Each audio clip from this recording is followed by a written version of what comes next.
अमृत शर्मा के साथ। 2 मासूम बच्चों की वराल तालाब में डूबने से मौत हो गई। मौत का माहौल भिवंडी के पोद्दार स्कूल में कक्षा 9 में पढ़ने वाले सेठ एवं गुप्ता की है। रोज की तरह स्कूल के लिए निकले, मगर उनकी मौत उन्हें स्कूल की बजाय उस जगह बुलाई। यह वही भिवंडी वराल तालाब है जहां आज ये दोनों मासूम स्कूल की बजाय उसी वराल तालाब पहुँचे। वे तालाब के दीवार पर खड़े होकर देख रहे थे, मगर अचानक दोनों तालाब में गिर गए। पास से गुजर रहे नगर सेवक ने फायर ब्रिगेड को फोन किया। दोनों बच्चों को बाहर निकालकर सीधा जीएम हॉस्पिटल ले गए, जहां डॉक्टर ने दोनों को मृत घोषित कर दिया। भिवंडी मनपा का यह तालाब न जाने कितनी और जिंदगियों को अपने आगोश में लेगा। यहाँ नागरिकों ने इस घटना से बचने के लिए कई बार शिकायत दर्ज की है। शिकायत से परेशान होकर मनपा ने कुछ रखवाले जरूर रखे, किंतु पगार न मिलने पर वो भी निकल गए। वरला देवी तालाब की सुंदरता के लिए करोड़ों खर्च हुए। सर ये बताइए क्या घटना है? वड़ाल देवी तालाब में डूब के 2 बच्चों की मौत हुई, स्कूली बच्चे हैं ये। हाँ जी, ये बात सच है कि हमारे इधर फायर कंट्रोल से कॉल आया कि वराल देवी फेना घाट के यहाँ पे 2 बच्चे डूब गए, ऐसे हमें कॉल आया। हम तुरंत हमारी MP2 जो गाड़ी है वो घटनास्थल पे लेके गए। उसी वक्त हमारे जो 2 और गाड़ियाँ वहाँ पहुँची, लेकिन वो गाड़ी वहाँ पहुँचने से पहले उधर के नागरिकों ने 2 बच्चों को वहाँ से पानी में से निकाला और नज़दीक जो हॉस्पिटल था वो हॉस्पिटल में लेके गए। तो डॉक्टर ने फिलहाल उनको डेड घोषित कर दिया। हाँ, डॉक्टर ने उनको डेड घोषित करके IGM हॉस्पिटल में उनको लाया गया। ये बच्चे खेल रहे थे वहाँ पे, ऐसे समझ में आया कि वो 2 बच्चे खेलते खेलते गए थे और डूब गए। वो कैसे डूबे मालूम नहीं। खबर है नवी मुंबई बेलापुर की, जहां एक युवक को फिरौती मांगने के आरोप में गिरफ्तार किया है। बताया ये जा रहा है कि आरोपी अपने ही परिचित लोगों को निशाना बनाकर उनसे फिरौती लेता था। तो आइए देखते हैं इस पूरे रिपोर्ट को हमारे संवाददाता बसंत अग्रहारी के साथ। नई मुंबई बेलापुर पुलिस के गिरफ्त में आया फिरौती मांगने वाला आरोपी। बताया जा रहा है कि इस आरोपी को एक युवक से फिरौती मांगने के आरोप में गिरफ्तार किया गया। पूछताछ के दौरान यह साफ हुआ कि आरोपी ने ज्यादा से ज्यादा रुपए आसानी से पाने के लिए फिरौती वसूलने का मन बनाकर अपने एक परिचित को निशाना बनाना शुरू कर दिया।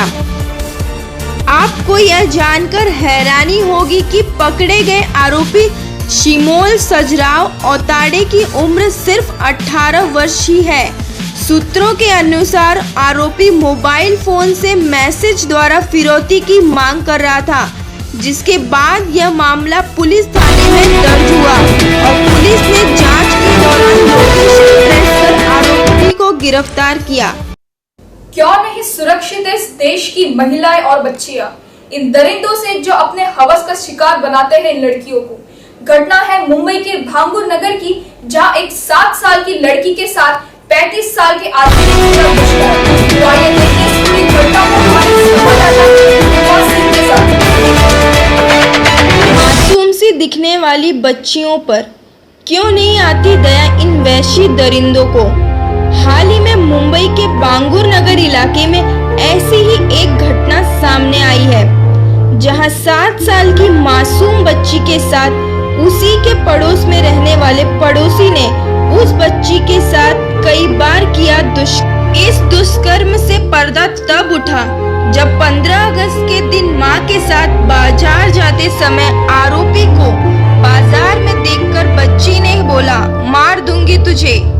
तब मां ने इस बात को गंभीरता से लेते हुए पूछताछ की। तब बच्ची ने अपने ऊपर घटी पूरी घटना बताई। मां ने तुरंत ही मुंबई के भांगुर नगर पुलिस स्टेशन में शिकायत दर्ज की। पुलिस ने भी मामले की गंभीरता को समझते हुए शिकायत दर्ज कर आरोपी को गिरफ्तार किया। कब सुधरेंगे ये समाज के दरिंदे? कब सुरक्षित रहेगी हमारे देश की महिला और बच्चियां इन दरिंदों? सेक्शन है 376 रेड विथ 6, 8, 10, 12 पॉस्को इसमें एक 7 साल की लड़की है। ये लड़की को बाजू में ही 6-7 घर बाजू में ही रहने वाला आदमी है करता था। परसों 15 को उसकी माँ उसको ले जा रही थी, तब वो एक्यूज को देख के जो लड़की है उसने मारूंगी तुझे ऐसा एक्शन किया। तो माँ ने डीप में आके पूछा कि क्या है क्या नहीं, तब उसको पता चला। तो उसने आके यहाँ एफआईआर दर्ज किया, माँ की एफआईआर है, और इसमें भी विदिन आवर्स आरोपी को अटक किया गया है, एक्यूज को अरेस्ट किया गया है। बात करते हैं कल्याण की, जहां भारतीय मजदूर कांग्रेस के द्वारा शिवाजी चौक के पास हड़ताल किया गया। इन मजदूरों की मांग है कि उनका विकास हो और लोक संख्या पर विचार करके नौकरी की सुविधा उपलब्ध कराई जाए।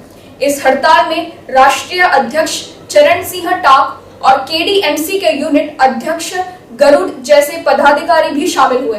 तो आइए देखते हैं इस पूरी रिपोर्ट को हमारे संवाददाता सुनील शर्मा के साथ।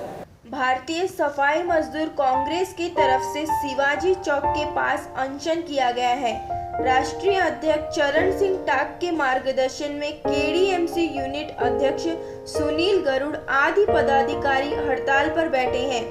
केंद्र व राज्य के तरफ से पुरस्कृत भारत रत्न डॉक्टर बाबा साहेब आम्बेडकर श्रम साफल्य योजना बीएमसी योजना के तहत कामगारों को घर देने हेतु अनशन पर अपनी जैसी मांगों को लेकर मनपा उपायुक्त दीपक पाटिल को एक निवेश दिया गया। साथ ही दीपक पाटिल ने उनकी मांगों को जल्द से जल्द पूरा करने का आश्वासन दिया। इस ओर पर सफाई कामगार संगठन के राष्ट्रीय अध्यक्ष चरण सिंह टाक, यूनिट अध्यक्ष सुनील गरुड़, कार्याध्यक्ष प्रशांत गायकवाड़, शिवाजी रोकड़े, राकांपा जिला अध्यक्ष आरएन यादव आदि सफाई कामगार बड़े पैमाने पर उपस्थित।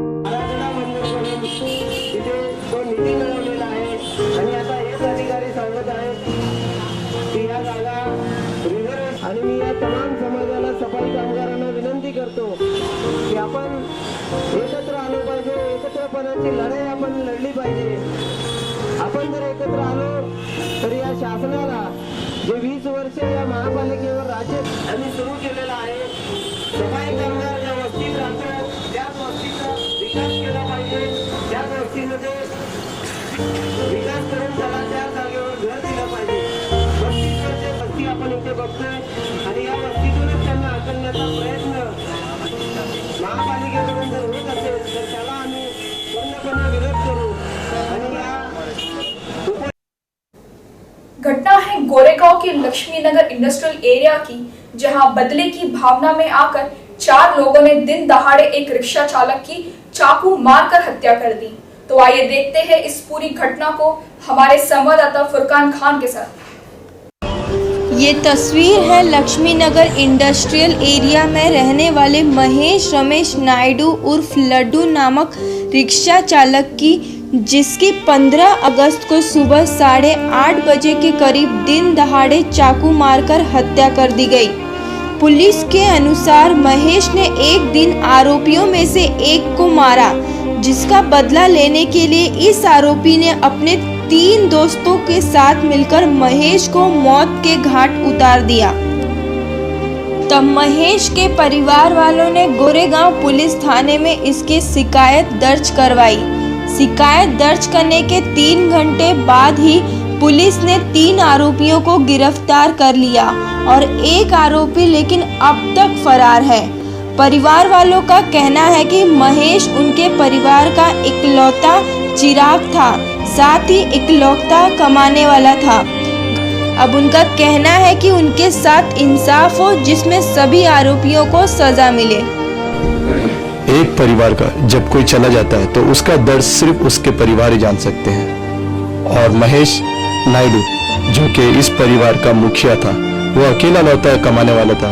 आप देख सकते हैं कि उसके परिवार में कितने जन खाने वाले थे। सिर्फ एक आपस की रंजिश की वजह से आज महेश ने अपनी जान दे दी। हालांकि 3 जन गिरफ्तार हैं और 1 जन अभी भी फरार है। तो आइए पूछते हैं उनके घर वालों से सुबह में मेरे बच्चे को रिक्शे की रॉड से मार के गिरा के खत्म कर दिए। गिरी, उमेश गिरी, और इसके अंदर बहुत जन है, 4-5 जन, पर पुलिस एक्शन नहीं ले रही है। इसके लिए मेरे को न्याय चाहिए मेरे बच्चे के लिए, और इसके लिए मैं जितना लड़ने का उतना लड़ सकती हूँ। आपको सपोर्ट चाहिए। पुलिस इसके अंदर कुछ काम नहीं कर रही है। ये काय चीज का लफड़ा हमको कुछ समझ में नहीं आ रहा है करके पुलिस खुद बोलती है। जब समझ में नहीं आ रहा तो गिरफ्तार क्यों नहीं कर रहे सबको? 15 को सुबह 8:30 बजे के करीब एक आदमी है महेश रमेश नायडू उर्फ लड्डू, सुबह 8:30 बजे के करीब उसको 4 लोगों ने मिलकर ब्रूटली उसका मर्डर किया। ये एरिया है लक्ष्मीनगर इंडस्ट्रियल एस्टेट के सामने। ये प्रीवियस एनिमिटी से हुआ है। एक हफ्ते पहले जो अपने एक्यूज है उसमें से एक को इसने मारा था, तो उसका एनिमिटी उसने निकाला और ये मर्डर हो गया है।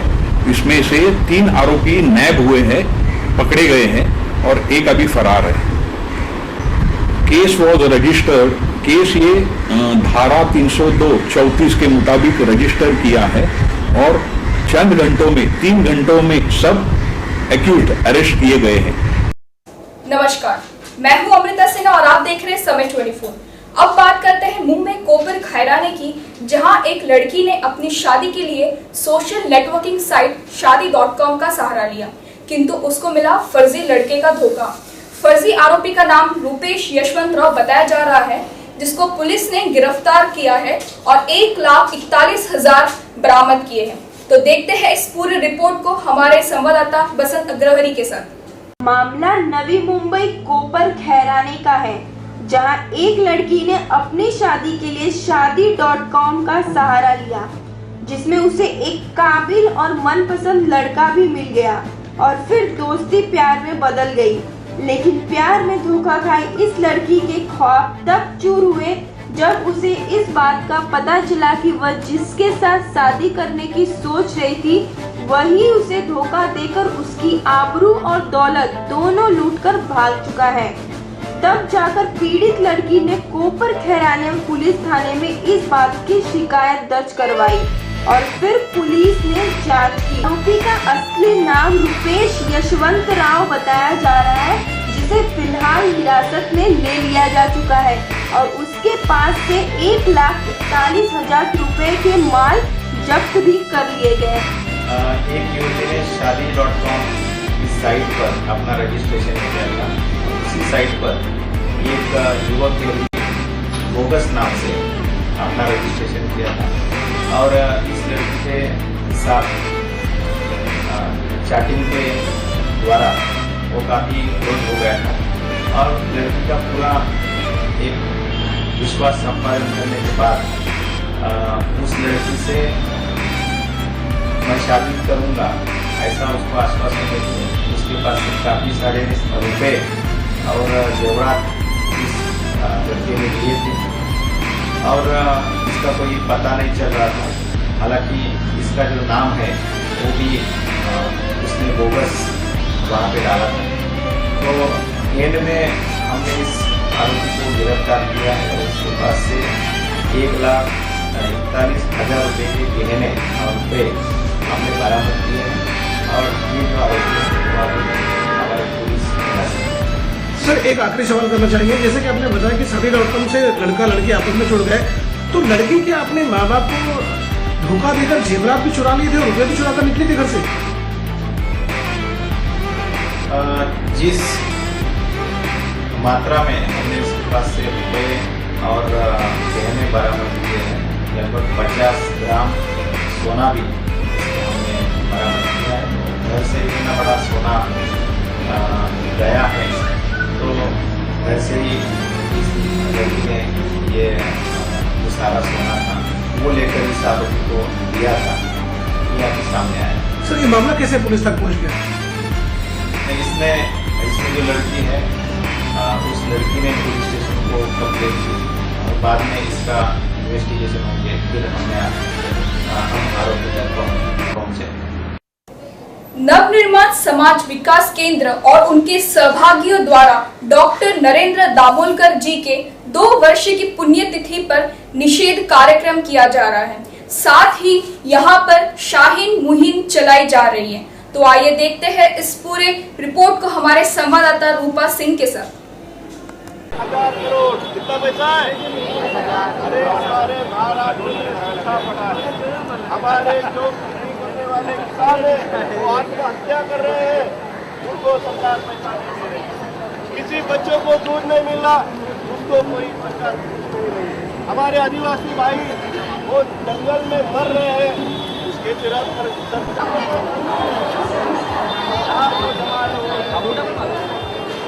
डॉक्टर दाभोलकर कह रहे हैं। एक मिनट लड़ाई जो थी क्या करेंगे?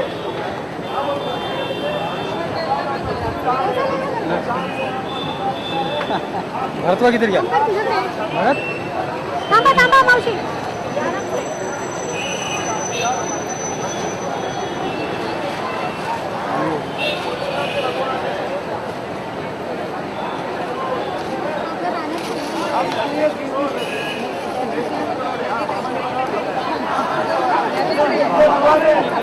इनकी भी हत्या होकर 6 महीने हो गए। ऐसे बुजुर्ग, ऐसे व्यक्ति जो भारत की दशा दिशा दिखाने का काम कर रहे थे, लोगों को सुधारने का काम कर रहे थे, समाज प्रबोधन का बड़े व्यापक ढंग से और बहुत ही ऑर्गेनाइज तरीके से काम करते, ऐसे व्यक्ति की एक साजिश के तहत हत्या हुई और ये साजिश का उपाड़ा अभी तक भारत सरकार या महाराष्ट्र सरकार कर नहीं पाई। सबसे बड़ी दुख की बात है कि मुंबई पुलिस, महाराष्ट्र पुलिस का जग में नाम है, पूरी दुनिया में नाम होने के बावजूद क्यों नहीं कर पाई? तो मुझे ऐसा लगता है कहीं ना कहीं ये पॉलिटिकल कंस्पिरेसी है इसके पीछे, और सरकार का भी इसमें हित है कि उनके जो हत्यारे हैं वो ओपन में ना आए या उनका नाम नहीं जाहिर हो, ताकि जो उसके जो धागे डोरे कहाँ पर गए होंगे वो खुल न पाए।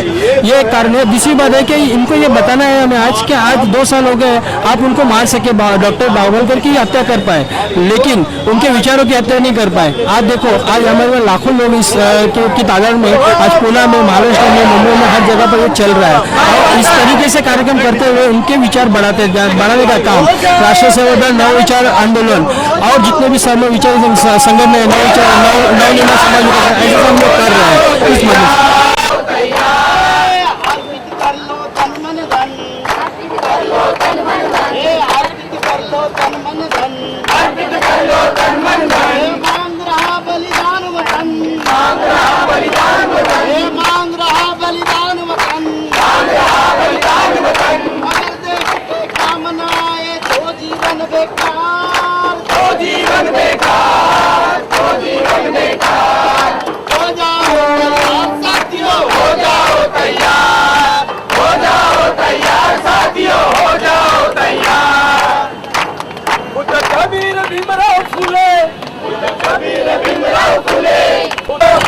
डॉक्टर नरेंद्र दाभोलकर इनकी हत्या को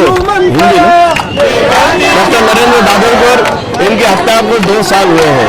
इस 2 साल में ये सरकार ने अब तक उनको जिसने गोली मारी है वो हत्यारे जो है वो हत्यारे अब तक खुलेआम घूम रहे हैं।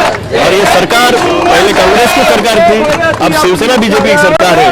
ये सरकार का हम निषेध करते हैं कि एक आदमी जो प्रबोधन कर रहा था, जो अच्छी बात बता रहा था, जो ये कह रहा था कि भगवान की पूजा क्या है और अंधश्रद्धा क्या होता है, तो अंधश्रद्धा और भगवान की पूजा में क्या फर्क है। और जो बुआ बाबा है इनका शोषण हो रहा है, ये लोगों के शोषण कर रहे हैं, लोगों से पैसा ले रहे हैं, बच्चों के शोषण कर रहे हैं, लड़कियों के शोषण कर रहे हैं, छोटे छोटे बच्चों को शोषण कर रहे हैं। तो ये जो शोषण हो रहा है इसको उजागर करने वाले नरेंद्र दाभोलकर जो थे, इनके हत्या के बाद जो समाज में एक रोष है, जो समाज में एक जो कहते हैं कि लोगों में गुस्सा है, वो अब रस्ते पे आ रहा है।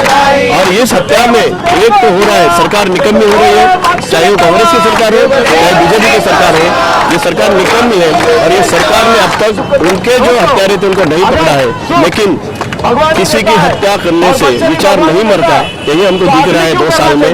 जो नरेंद्र दाभोलकर के जो विचार थे वो विचार बहुत ही, मुझे ऐसा लगता है कि ज्यादा तौर पर अब लोग बोलने लगे हैं। और हम देखते हैं कि 2 साल में बहुत सारे जो हमारे यहाँ अंधश्रद्धा विरोधी कानून आया, उस कानून के तहत लोगों ने, पुलिस ने बहुत सारे केसेस दर्ज किए हैं और ये पहली बार ऐसा हुआ है कि ऐसा कानून महाराष्ट्र में आया और उस कानून के तहत लोगों के खिलाफ केसेस दर्ज हो गए। हमने देखा कि आसाराम बापू है वो जेल में है। अभी हमने देखा कि राधे माँ के नाम से जो हो रहा था वो शोषण भी बाहर आया है, अब इसको भी पुलिस स्टेशन में जाना पड़ रहा है। तो मुझे लगता है ये लोगों को जब समझेगा कि अंधविश्वास क्या होता है, जब लोगों को पता चलेगा कि धर्म के नाम पे लोगों को किस तरह गुमराह किया जाता है, धर्म के नाम से किस तरह अंधविश्वास फैला जा रहा है, ये जब उजागर होने के बाद मुझे ऐसा लगता है कि अभी ये धंधा चल रहा है, ये धंधा लोग आगे आके बंद करेंगे। तो लोगों में ये जो प्रबोधन है वो हो रहा है।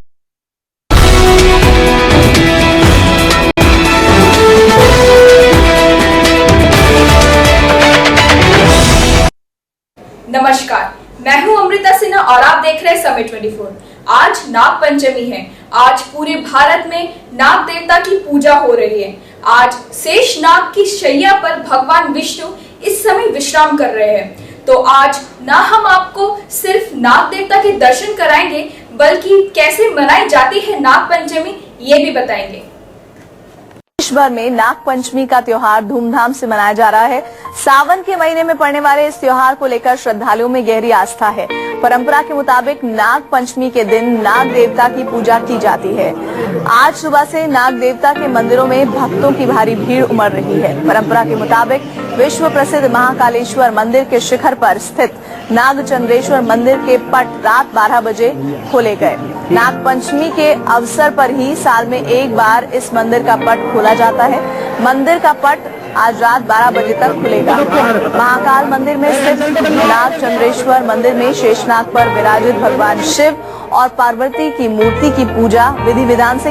देश में मन्नतें मांगने और उनके पूरा होने के लिए जितने प्रयास और कयास लगाए जाते हैं, उतना किसी और देश में शायद ही कहीं होता होगा। इसका ताजा उदाहरण है बुरहानपुर के उतावली नदी पर स्थित नाग मंदिर पर मन्नत मांगने वाले लोगों की भीड़, जहां मन्नत पूरी होने पर नाग नागिन का जोड़ा छोड़ा जाता है। शहर से लगी उतावली नदी के समीप स्थित अडवाल परिवार के नाग मंदिर पर हर वर्ष ऋषि पंचमी के दिन बड़ी संख्या में लोग पहुंचते हैं। इनमें से कुछ मन्नत मांगने तो कुछ मन्नत पूरी होने पर नाग नागिन का जोड़ा छोड़ने आते हैं। लोग यहाँ नौकरी पेशे, व्यवसाय में बढ़ोतरी, बच्चे की इच्छा से लेकर शारीरिक एवं मानसिक रोगों के ठीक होने तक हर प्रकार की मन्नत मांगते हैं। मन्नत पूरी होने पर श्रद्धालु आने वाले वर्ष में इसी दिन सांपों के जोड़े को छोड़ते हैं।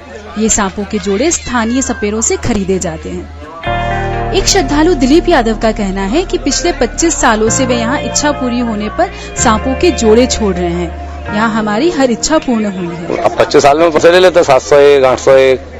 यहाँ से जुड़ी एक किंवदंती है कि एक बार घोड़े पर सवार राज सैनिक जंगल से जा रहे थे। रास्ते में कांटों में फंसे एक सांप ने इंसानी रूप में आकर मदद की पुकार लगाई और राज सैनिकों ने उसे कांटों से मुक्त कर दिया। नाग देवता ने तब से वरदान दिया कि जो भी व्यक्ति अडवाल मंदिर पर आकर मन्नत मांगेगा उसकी हर इच्छा पूर्ण होगी। तब से यह प्रथा चली आ रही है। पीढ़ी दर पीढ़ी अडवाल परिवार ही अडवाल नाग मंदिर की पूजा पाठ करते आ रहे हैं, इसलिए इन्हें नाग मंदिर कहा जाता है। अडवाल परिवार के अनिल भावसागर का कहना है कि देश में अडवाल नाग मंदिर एकमात्र नाग मंदिर है जहाँ दूर दूर से लोग मन्नत मांगने के लिए आते हैं। साल में सिर्फ एक ही बार होता है, ऋषि पंचमी के दिन। ओनली ऋषि पंचमी, अडवाल पंचमी के नाम से प्रसिद्ध है।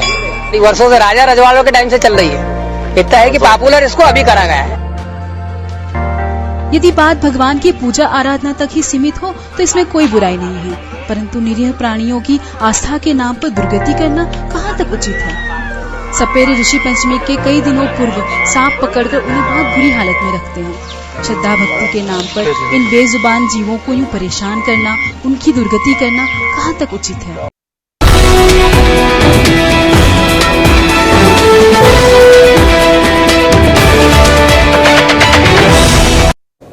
ये खबर है नवी मुंबई वाशी की, जहां एक सामाजिक संस्था ने दावा किया है कि वाशी के सेक्टर 11 जुहू गांव में देह व्यापार का कारोबार चल रहा है। जब पुलिस ने तहकीकात की तो एक नाबालिग लड़की ने शिकायत दर्ज किया कि उसे मध्य प्रदेश से जबरन मुंबई तक लाया गया और उसे बेचने का प्रयास किया।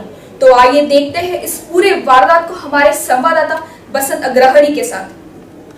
मामला नवी मुंबई वाशी का है, जहां पुलिस को एक सामाजिक संस्था ने यह जानकारी दी कि वाशी सेक्टर 11 जुहू गांव में देह व्यापार का कारोबार चल रहा है। जिसके बाद पुलिस ने तफ्तीश की, जिसमें एक नाबालिग लड़की ने अपनी आप बीती बताई कि उसे मध्य प्रदेश से जबरन मुंबई तक लाया गया था, जहां उसे बेचने का प्रयास किया गया। आपको बता दें कि देह व्यापार को चलाने वाले एक युवक और 2 महिला को गिरफ्तार किया गया है, लेकिन 2 आरोपी अब भी पुलिस के पकड़ से कोसों दूर हैं। सर वो मेरे साथ लव मैरिज करने के लिए मेरे गांव से आई थी। अच्छा, शादी करने वाला था? हाँ साहब, शादी कर ली थी सर मेरे से। उसके बाद अच्छा, शादी कर लिया? हाँ साहब, शादी में कर लिया। कोई पति अपनी पत्नी के साथ बलात्कार करेगा, लेकिन कोई पति अपनी पत्नी को बेचेगा। क्या उम्र है उसकी? सर 18 साल की है वो।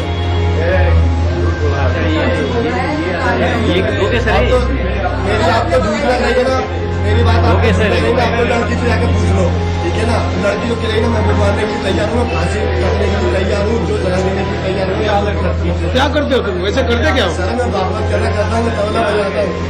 तुम भगा नहीं थे लड़की को? तुम भगा के नहीं लाए थे लड़की को? लड़की खुद मेरे साथ भागने के लिए तैयार है।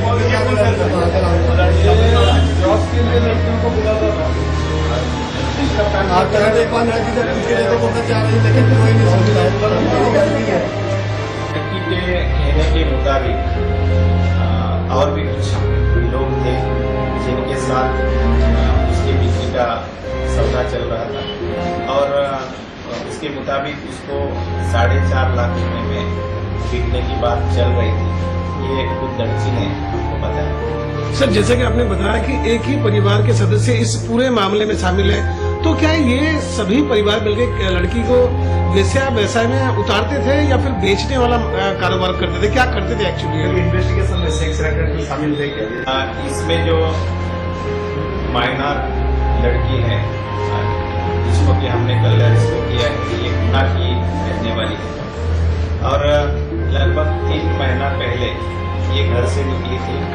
ये घूमने के लिए जा रही थी ग्वालियर, और आइन वक्त पे उसकी जो सहेली थी वो न आने की वजह से वो एक चौक पे रुक गई, और वहाँ पे